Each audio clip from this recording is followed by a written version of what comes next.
శబ్దం. వైష్ణవి లాంటి suspense thrillers మూవీస్ని తీసిన అరీ వాల్గన్ గారైతే మరో ఒక కొత్త కాన్సెప్ట్తో మన ముందుకైతే వచ్చారని చెప్పొచ్చు. మరి 2 hours 28 minutes రన్ టైంతో ఈరోజు థియేటర్లో అయితే ఈ మూవీ అయితే రిలీజ్ అయింది. మరి బేసిక్ స్టోరీ వచ్చేసి ఒక కాలేజీలో వరుసగా ఆత్మహత్యలు అయితే జరుగుతుంటాయి.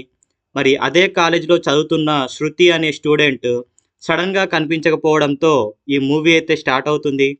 మరి మన హీరో అయిన పారానార్మల్ ఇన్వెస్టిగేటర్గా మన హీరోనైతే కేసునైతే సాల్వ్ చేయమని చెప్తారు.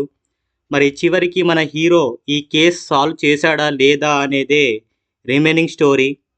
అలాగే ప్లస్ పాయింట్ చూస్తే మెయిన్గా స్టోరీయే చాలా డిఫరెంట్గా ఉంది. ఫస్ట్ హాఫ్ చాలా ఎంగేజింగ్గా చాలా గ్రిప్పింగ్గా తీశారు. కొన్ని ఇన్వెస్టిగేషన్ సీన్స్ అయితే నెక్స్ట్ లెవెల్లో ఉన్నాయి. అలాగే బీజిఎం కూడా చాలా బాగుంది. ఈ మూవీకి అయితే ప్లస్ పాయింట్ అని చెప్పొచ్చు.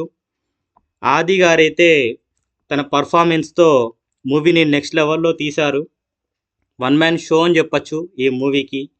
అలాగే మైనస్ పాయింట్ చూస్తే సెకండ్ హాఫ్లో అనవసరమైన క్యారెక్టర్స్ని అయితే యాడ్ చేసినట్టు అనిపించింది. మూవీ కొంచెం లాగ్ అనిపించింది సెకండ్ హాఫ్లో. అలాగే కొంతవరకైతే అనవసరమైన క్యారెక్టర్స్తోనే సెకండ్ హాఫ్ని తీశారని నాకైతే అనిపించింది. బట్ ఓవరాల్ అయితే మూవీ అయితే నెక్స్ట్ లెవెల్లో ఉంది. నేనైతే 3/5 రేటింగ్ అయితే ఇస్తున్నాను. మరి మరిన్ని రివ్యూస్ కోసం నా ఛానల్ని అయితే సబ్స్క్రైబ్ అయితే చేసుకోండి. Thank you.